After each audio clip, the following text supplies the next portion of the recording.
Washington News and Talk. Musim kemarau yang melanda Kabupaten Grobogan mulai berdampak pada ketersediaan air bersih di sejumlah wilayah. Badan Penanggulangan Bencana Daerah atau BPBD Kabupaten Grobogan mencatat beberapa desa mulai mengalami kekeringan akibat menurunnya debit sumur dan minimnya curah hujan. BPBD pun telah menyiapkan langkah antisipasi mulai dari pemetaan wilayah rawan, pendistribusian bantuan air bersih hingga menghimbau masyarakat agar menghemat penggunaan air bersih selama musim kemarau. Kondisi ini diperkirakan masih berpotensi berlangsung apabila hujan belum turun dalam beberapa waktu ke depan. Bagaimana kondisi kekeringan di Kabupaten Grobogan saat ini dan wilayah mana saja yang menjadi prioritas penanganan dan langkah apa yang dilakukan BPBD untuk memastikan kebutuhan air bersih masyarakat tetap terpenuhi selama musim kemarau? Kita akan berbincang selengkapnya bersama Kepala Pelaksana BPBD Kabupaten Grobogan, Wahyu Tridarmanto. Washington News and Talk. Selamat siang Pak Wahyu.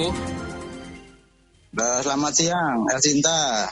Siang juga Pak Wahyu. Pak Wahyu, kalau kita melihat mengenai laporan kekeringan di Grobogan ini kan terus bertambah ya Pak ya. Ini wilayah yang cukup dekat dengan pusat kota gitu ya, Purwodadi, seperti desa Ngemblak yang juga mulai sudah terdampak gitu. Ini bagaimana sebenarnya kondisi terkini ya Pak kekeringan di Kabupaten Grobogan, dan dari jumlah desa maupun kecamatan mana saja Pak yang terdampak Pak Wahyu? Ya, terima kasih. Perlu kami sampaikan bahwa terkait dengan El Niño Super yang melanda Grobogan ya, wilayah-wilayah di Jawa Tengah dan juga Grobogan, dengan estimasi puncak nanti kemarau di bulan Agustus sampai dengan bulan September ya, masih 2 bulan ini. Tentunya memang terdampak sekali kemarau-kemarau itu di Grobogan. Sampai saat ini memang sudah kita petakan terkait dengan beberapa wilayah ya. Kita punya 105 desa dan sekitar 172 desa yang memang berpotensi untuk mengalami kekeringan. Namun demikian, terkait dengan itu sudah disiapkan beberapa langkah-langkah pencegahan. Di antaranya kami siapkan personal untuk membantu masyarakat. Juga kita siapkan ada 3 tangki ya, 3 tangki air bersih dan juga persediaan air sendiri.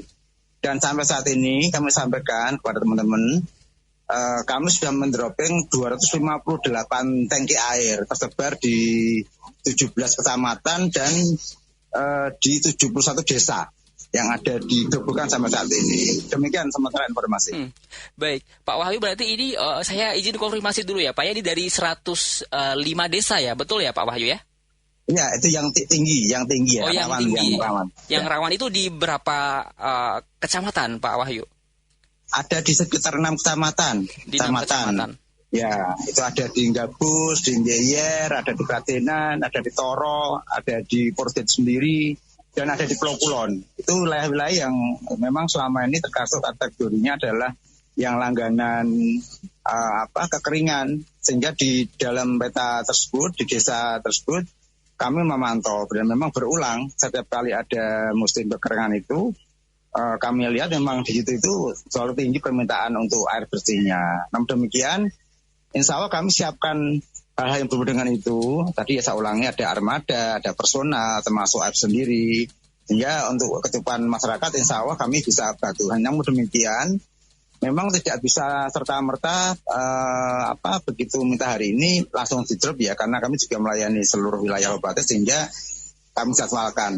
Dan minggu ini aja sampai dengan minggu depan di hari Kamis itu kami sudah merencanakan 42 dropping air di sekitar 8 kecamatan.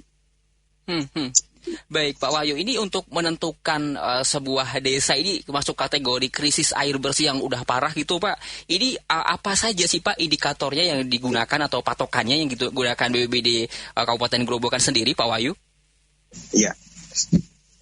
Kita kebetulan punya dokumen kajian risiko bencana ya Pak. Itu ya bagian dari analisis kami mendasarkan dari beberapa potensi geografis mereka. Di antaranya itu biasanya sungai-sungai besar itu memang minim melintas di tempat desa. Ini kan sehingga mereka tidak bisa mengambil air di sungai-sungai yang selama ini ya bagian dari tumpuan mereka. Itu satu. Kedua, biasanya berpotensi dengan ini air tanah ya. Kan ada cekungan air tanah itu yang memang cukup dalam, sehingga ketika masyarakat itu menggunakan bor pun, sumur dalam pun biasanya memang itu kesulitan sekali. Sehingga dua faktor ini yang kami masukkan sebagai analisa bahwa untuk wilayah itu yang selama ini kami lihat itu adalah yang dia itu jauh dari sungai-sungai besar, dan juga TAT-nya atau biasanya cekungan air tanahnya cukup dalam. Nah, ini yang membuat kami petakan, sehingga satu Madya ini yang memang sering berpotensi kekurangan air. Baik, Pak Wahyu, ini kalau berdasarkan data indikator yang tadi disampaikan Pak Wahyu, ini bisa ditegaskan kembali desa mana saja Pak yang kondisinya sudah masuk kategori paling parah gitu ya, dan mungkin prioritas apa BPBD ya untuk mendapatkan dropping air bersih sendiri yang menjadi prioritas maksudnya? Ya, dari desa yang kami amati yang cukup tinggi itu ada di Karangrayung ya. Karangrayung itu tadi saya menyampaikan termasuk wilayah yang kategorinya cukup tinggi juga. Itu terutama di desa Cekel, Ketrol ya, itu juga cukup tinggi permintaannya. Dan kemarin itu kalau nggak salah di Ketrol sudah ada 32 permintaan ya yang memang dimintakan ke kami, dan insya Allah kami jadwalkan bertahap. Kemudian yang lain di daerah Yeyer, itu di daerah Asam Rudung itu juga ada permintaan juga yang cukup banyak. Di daerah Yeyer ya, desa Yeyer sendiri juga ada permintaan. Artinya memang kita melihat beberapa desa itu berulang untuk memohonkan jaringan bersih. Ya, sehingga ketika kemarin itu ada informasi beberapa desa itu yang memang cukup banyak permintaannya, tentunya yang seperti kami lebih intens siapkan armada. Bahkan kalau yang biasanya tuh barangkali 1 minggu itu hanya 2 kali, ini yang Ketrol ini sampai saat ini sudah kami kirimkan sekitar 10 tangki air. Ya, kami ulangi. Jadi Ketrol itu desa di Karangrayung itu sudah kami kirim 10 tangki air. Dan karena memang ini sangat masif, maka insya Allah yang kayak gini-gini akan kami utamakan untuk lebih diutamakan, karena memang ternyata memang dampaknya lebih dari yang lain. Baik, ini untuk desa yang kondisinya kekeringan parah ya, seperti Karangrayung ya Pak Wahyu ya. Iya.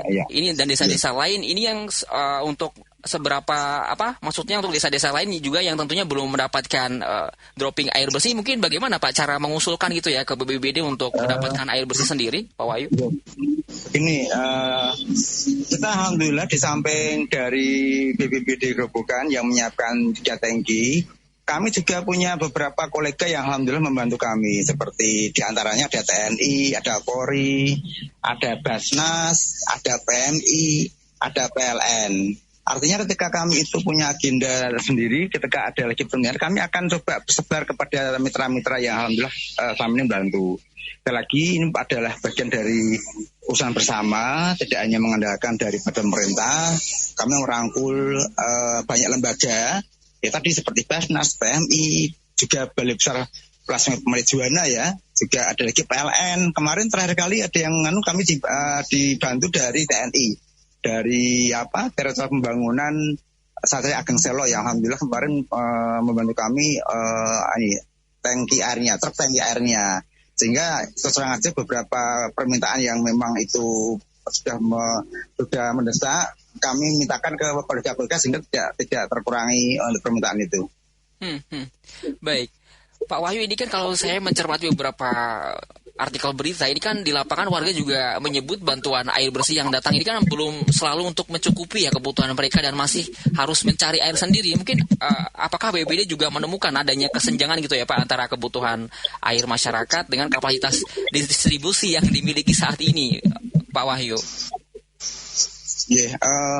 Ini tahun ini memang luar biasa ya, karena ini adalah El Nino Super, di mana memang dari kondisinya memang sangat kering ya, sangat kering, cuaca sangat panas, sehingga ini tahun ini memang ekstrim.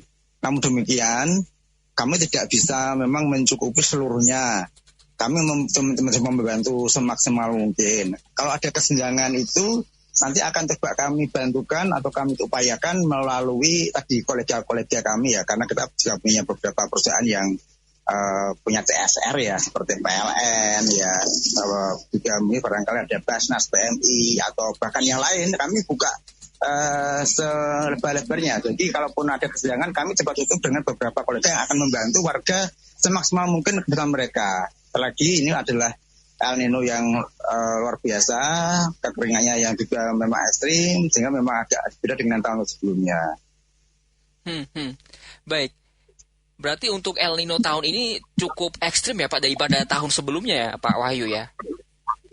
Iya, betul. Bahkan tahun 2025 kemarin itu kita mengalami kemarau basah. Ya, justru sepanjang kemarau itu tidak ada permintaan sama sekali. Artinya ini memang sangat anomali ya, yang tidak biasa ya. Karena dengan kondisi tahun kemarin 2025 itu kami tidak drop sama sekali satu tangki air pun untuk masyarakat karena memang tidak ada permintaan dan alhamdulillah itu kemarau tapi masih ada hujan.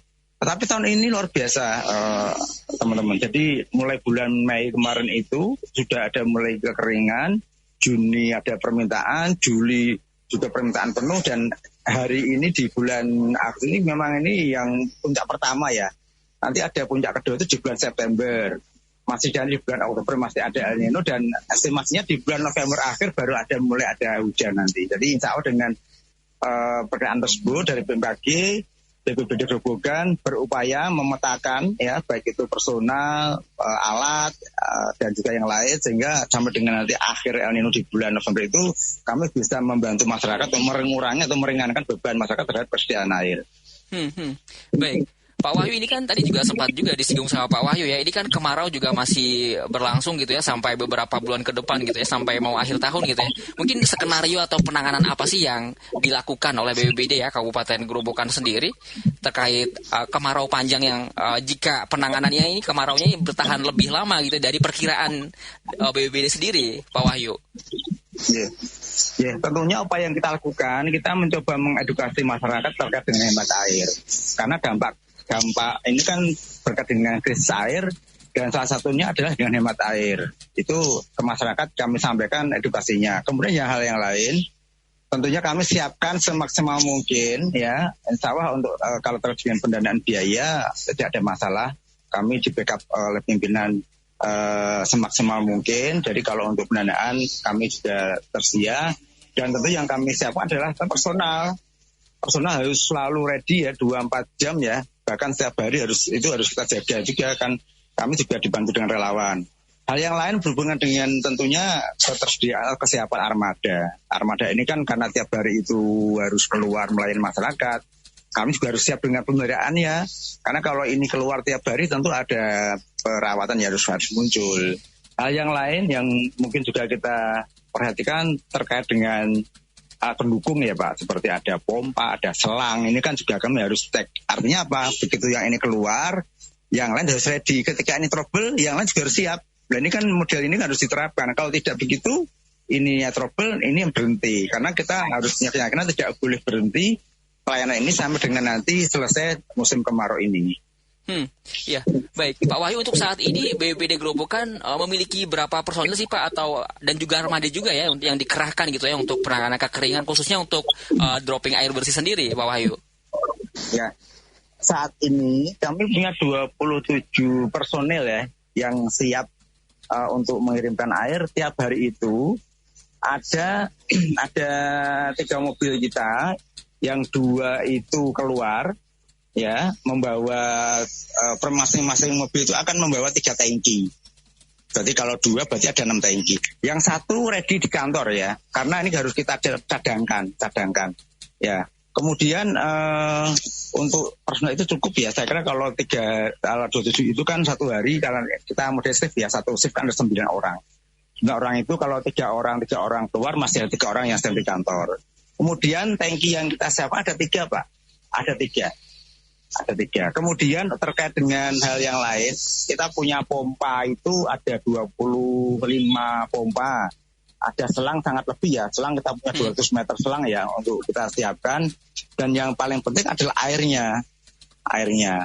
Air ini sama dengan bulan Agustus ini kita punya 186 tangki. Saat ini sudah terkurangi 94 tangki ya, tapi kita masih punya 90-an. Ini hanya bulan Agustus saja Pak. Nanti kalau begitu nanti di akhir bulan ini kami akan memintakan lagi secara berkala untuk pembiayaan melalui BTT.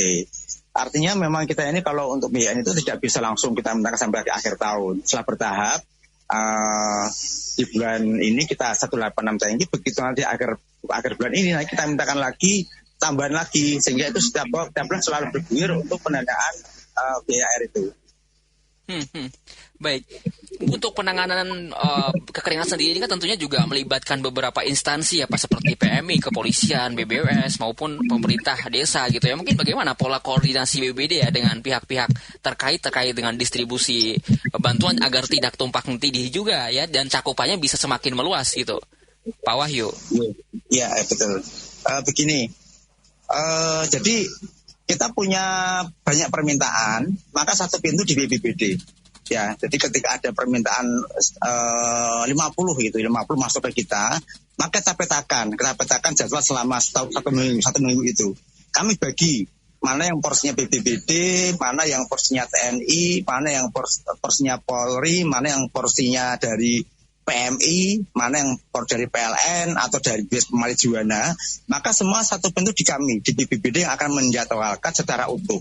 Sehingga ketika nanti kami sebar ini TNI, maka di hari ini dropping, dari Polres ini dropping, dari PMI ini dropping. Artinya satu pintu di kami, Pak. Kami menjadwalkan, sehingga insya Allah tidak ada tumpang tindih. Karena semuanya di BPBD untuk penjadwalannya ke dropping itu. Baik, terima kasih Pak Wahyu ya sudah menyempatkan waktunya untuk berbincang sama Radio Alsinta Semarang. Selamat siang Pak Wahyu, sehat selalu. Terima kasih, sehat semua. Amin. Demikian perbincangan kami bersama Kepala Pelaksana BPBD Kabupaten Grobogan, Wahyu Tri Darmanto. Alsinta Semarang News and Talk.